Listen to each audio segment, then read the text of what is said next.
آج ہمارا موضوع ہے امانت۔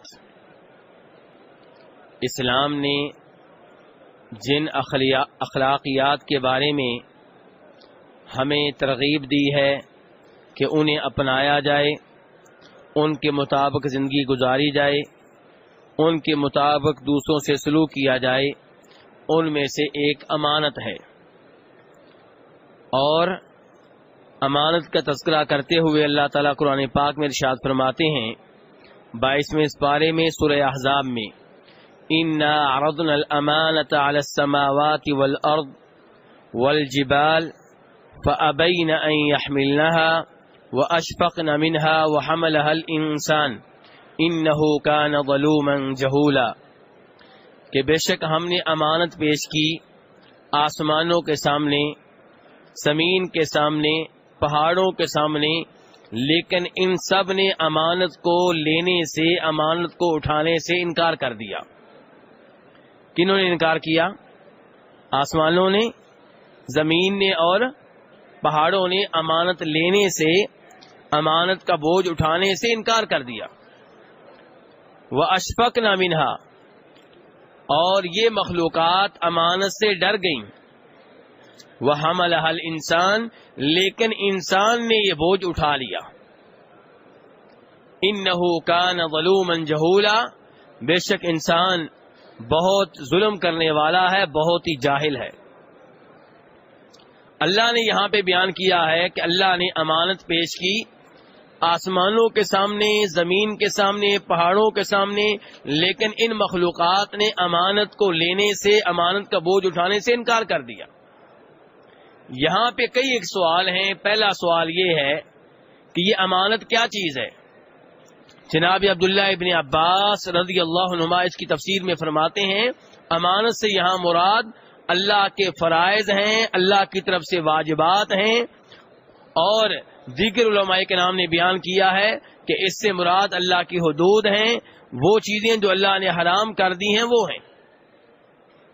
گویا کہ اللہ تعالی نے یہ امانت پیش کی کہ فرائض پہ عمل کون کرے گا، واجبات کی تعمیل کون کرے گا، اور حرام چیزوں سے، ممنوعہ چیزوں سے کون دور رہے گا۔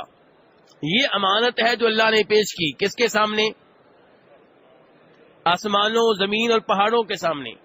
لیکن ان مخلوقات نے یہ امانت لینے سے انکار کر دیا، اور یہ مخلوقات ڈر گئیں کہ بوجھ بہت بڑا ہے، ہم یہ اٹھانے کی طاقت نہیں رکھتے۔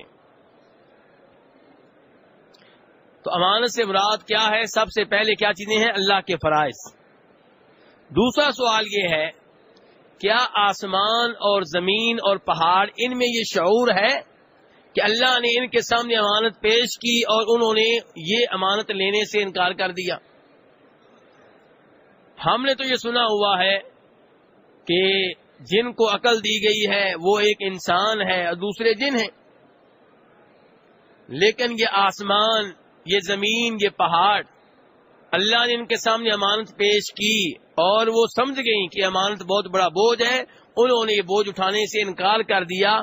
کیا ان مخلوقات میں اتنا شعور ہے؟ جی، یہ میرا آپ سے سوال ہے۔ جی، چونکہ آپ سادہ مسلمان بیٹھے ہوئے ہیں، قرآن و حدیث کو ماننے والے، اس لیے آپ کا جواب یہی ہے کہ بالکل ان مخلوقات میں یہ شعور ہے، کیونکہ اللہ نے بیان کیا ہے۔ لیکن کچھ مسلمان ہوتے ہیں زیادہ ہی پڑھے لکھے، ان کی عقل میں یہ بات نہیں اترتی، وہ سوال اٹھاتے ہیں آسمان، زمین، پہاڑ بے جان مخلوقات ہیں، کیسے اللہ نے ان کے سامنے امانت پیش کی ہوگی، کیسے انہوں نے انکار کیا ہوگا؟ اور ایسے لوگ جو ہوتے ہیں یہ گمراہی کے بہت قریب ہوتے ہیں۔ وہی مسلمان ایسے فتنوں سے بچا رہتا ہے جو فوری طور پہ اللہ کے رسول صلی اللہ علیہ وسلم کی بات مان لیتا ہے۔ دیکھیے، وہ خالق ہے، اس خالق کے لیے اپنی مخلوق سے کلام کرنا کون سا مشکل ہے؟ مجھے اور آپ کو شعور کس نے دیا؟ اللہ نے۔ تو اس اللہ کے لیے ان مخلوقات کو شعور بخشنا کون سا مشکل ہے؟ اور یہ کوئی ایک آیت تو نہیں ہے، ایسی بہت سی آیتیں ہیں۔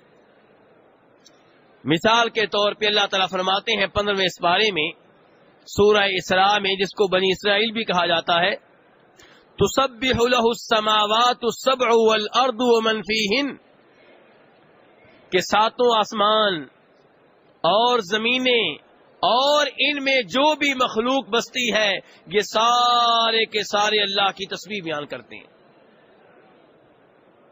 یہ سپیکر اللہ کی تسبیح بیان کرتا ہے؟ میرا آپ سے سوال ہو رہا ہے، کیا دلیل ہے؟ یہی ہے جو بھی میں نے پیش کی ہے، جس میں اللہ کہہ رہے ہیں ساتوں آسمان اور زمین اور ان کے درمیان جو بھی مخلوق ہے۔ تو کیا یہ آسمان و زمین کے مابین مخلوق نہیں ہے؟ اس کا مطلب یہ آپ کا موبائل، یہ گلاس، یہ پانی، یہ سپیکر، یہ لکڑی، یہ ہر چیز اللہ کی تسبیح بیان کر رہی ہے۔ اللہ مزید فرماتے ہیں وَإِن مِّن شَيْءٍ إِلَّا يُسَبِّحُ بِحَمْدِهِ وَلَٰكِن لَّا تَفْقَهُونَ تَسْبِيحَهُمْ، ہر چیز اللہ کی تسبیح بھی بیان کر رہی ہے، اللہ کی حمد و ثنا بھی بیان کر رہی ہے، لیکن تم یہ بات سمجھ نہیں سکتے۔ یہ کہتے ہیں کہ جی آسمان و زمین میں شعور کیسے ہوگا؟ اللہ تعالیٰ کہہ رہے ہیں تمہیں شعور نہیں ہے اس بات کا کہ ہر مخلوق اللہ کی تسبیح بیان کر رہی ہے، اللہ کی حمد و ثنا بیان کر رہی ہے، لیکن اس چیز کا تمہیں ادراک نہیں ہے۔ اور یہ حدیث تو آپ نے پاکستان انڈیا سے آتے ہوئے سنی ہوگی ابھی، کہ جب حاجی عمرہ کرنے والا تلبیہ پڑھتا ہے، لبیک اللہم لبیک پڑھتا ہے، تو ترمذی شریف کی حدیث ہے کہ اس کے دائیں بائیں جتنے بھی درخت ہوتے ہیں، جتنے بھی پتھر ہوتے ہیں، سب اللہ کے حکم سے تلبیہ پڑھنا شروع کر دیتے ہیں، سب پڑھتے ہیں لبیک اللہم لبیک۔ پتھر اور درخت، اور نبی علیہ الصلوۃ والسلام میرے اور آپ کے نبی فرماتے ہیں میں مکہ میں ایک پتھر کو اب بھی جانتا ہوں جو مجھے سلام کیا کرتا تھا۔ تو کہنے کا مطلب یہ ہے کہ ایسی چیزوں پہ جن کا ذکر قرآن پاک میں آ جائے ایمان لایا جائے اور ان کی تعویل نہ کی جائے۔ ان کی تعویل، یہ تعویل بہت بڑا مسئلہ بن چکا ہے۔ بہت سے مسلمان ظاہری طور پہ قرآن پاک مانتے ہیں، قرآن کے لفظ مان لیتے ہیں، معنی نہیں مانتے۔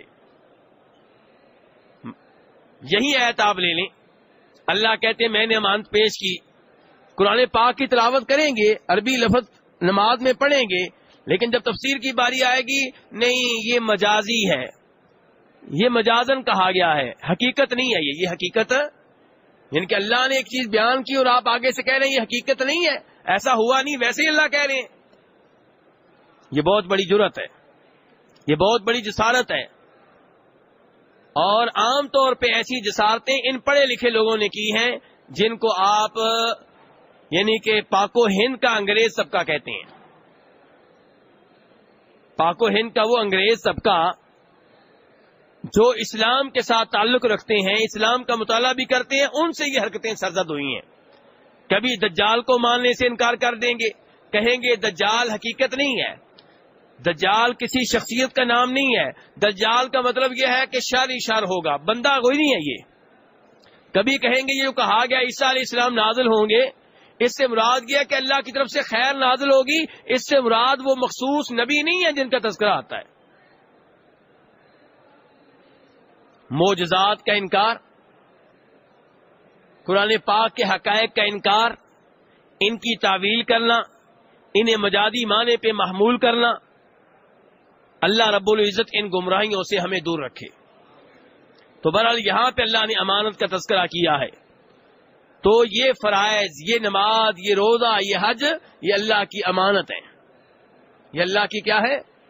جو نمازیں پڑھتا ہے وہ امانت ادا کر رہا ہے، وہ امین ہے، امانت دار ہے۔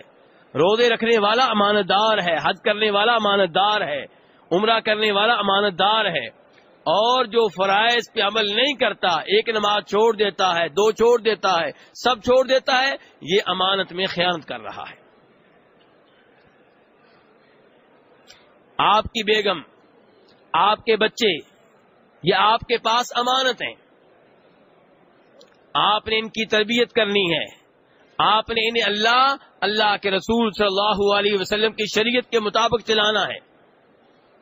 اگر آپ اللہ کے رسول علیہ الصلوۃ والسلام کی شریعت کے مطابق ان سے زندگی گزارنے کا مطالبہ نہیں کرتے تو آپ امانت میں خیانت کر رہے ہیں. بخاری وغیرہ کی حدیث ہے, نبی صلی اللہ علیہ وسلم ارشاد فرماتے ہیں کلکم راع وکلکم مسئول, تم میں سے ہر کوئی کسی نہ کسی چیز کا نگران ہے, کسی نہ کسی کا ذمہ دار ہے, اور ہر ایک سے اس کی رعایا کے بارے میں سوال ہوگا. فرمایا حکمران اپنے پورے ملک کا ذمہ دار ہے اور اس سے اس کی رعایا کے بارے میں سوال ہوگا. یہ رعایا اس کے پاس امانت ہے. گھر کا سربراہ, گھر کے افراد اس کے ہاں امانت ہیں, یہ ان کا نگران ہے اور ان کے بارے میں اس سے سوال ہوگا. بیگم خاوند جب گھر میں موجود نہ ہو, وہ گھر کی ذمہ دار ہے,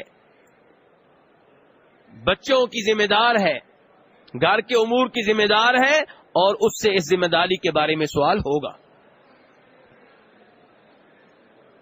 تو یہ بچے, یہ بیگم آپ کے پاس امانت ہیں, اس امانت کا حق ادا نہیں کریں گے, ان سے نماز روزے کا مطالبہ نہیں کریں گے, انہیں برائی سے نہیں روکیں گے, تو آپ امانت میں خیانت کر رہے ہیں اور اس کے بارے میں آپ سے سوال ہوگا. آپ کے ہاتھ, آپ کے پاؤں, آپ کی آنکھیں, آپ کے کان, یہ آپ کے پاس امانت ہیں. انہیں اللہ کی شریعت کے مطابق استعمال کریں گے الحمدللہ, اور اگر انہیں اللہ کی نافرمانی میں استعمال کریں گے تو آپ امانت میں خیانت کر رہے ہیں اور اس کے بارے میں سوال ہوگا. ان السمع والبصر والفؤاد کل اولئک کان عنہ مسئولا.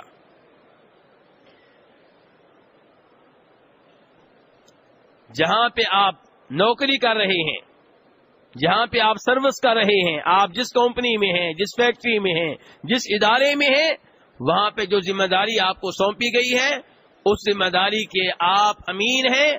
اگر آپ وہ ڈیوٹی ویسے ادا کریں گے جیسے آپ سے مطالبہ کیا گیا ہے, جیسے آپ نے معاہدہ کیا ہے, تو آپ امین ہیں, امانت دار ہیں. اور اگر ڈیوٹی 8 گھنٹے کی ہے, آپ 6 گھنٹے ٹائم دیتے ہیں, ڈیوٹی آپ کی یہ ہے کہ جو گاہک آپ کے پاس آئیں آپ ان کا استقبال کریں, ان کی گفتگو سنیں, آپ اس کی بجائے موبائل سے کھیلتے رہتے ہیں, نیوز پیپر پڑھتے رہتے ہیں, ڈیوٹی آپ ذمہ داری سے ادا نہیں کرتے, تو آپ امانت میں خیانت کر رہے ہیں. اگر آپ سرکار کی نوکری کر رہے ہیں, حکومت کی نوکری کر رہے ہیں, تو آپ نے ان کے ساتھ خیانت کی ہے. اگر کسی عام آدمی کے ہاں نوکری کر رہے ہیں تو آپ نے اس کی خیانت کی ہے. تو میرے بھائیو, اس لیے امانت کا خیال رکھا جائے, خیانت سے بچا جائے. اگر کسی نے آپ کے پاس اپنا مال رکھوا دیا, پیسے رکھوا دیے, زیورات رکھوا دیے, یہ چیزیں آپ کے پاس امانت ہیں اور یہ آپ نے واپس کرنی ہے, خیانت نہیں کرنی. ان اللہ یأمرکم ان تؤدوا الامانات الی اہلہا, اللہ تعالی حکم دے رہے ہیں کہ امانت جس کی ہے اس کے حوالے کر دو. بلکہ شریعت اس معاملے میں اس حد تک امانت کا حکم دیتی ہے کہ امام ترمذی, ابو داؤد روایت کرتے ہیں نبی صلی اللہ علیہ وسلم سے کہ آپ نے فرمایا اد الامانۃ الی من ائتمنک ولا تخن من خانک, کہ جس نے آپ کو امین سمجھا, کوئی چیز آپ کے حوالے کی, کوئی ذمہ داری آپ کو دی, کسی معاملے میں آپ کو امانت دار بنایا, امین بنایا, آپ یہ امانت اس کے حوالے کر دیں, اس امانت کو ادا کریں اور امانت میں خیانت نہ کریں. چاہے دوسرا آپ کی امانت میں خیانت کرے, آپ اس کی امانت میں خیانت نہ کریں. بلکہ میرے بھائیو, امانت میں خیانت کرنا منافقوں کی 3 نشانیوں میں سے ایک نشانی ہے. امام بخاری, مسلم وغیرہ روایت کرتے ہیں نبی صلی اللہ علیہ وسلم سے, آپ نے فرمایا منافق کی 3 نشانیاں ہیں. ان میں سے ایک کیا ہے کہ اذا حدث کذب, جب گفتگو کرے گا جھوٹ بولے گا.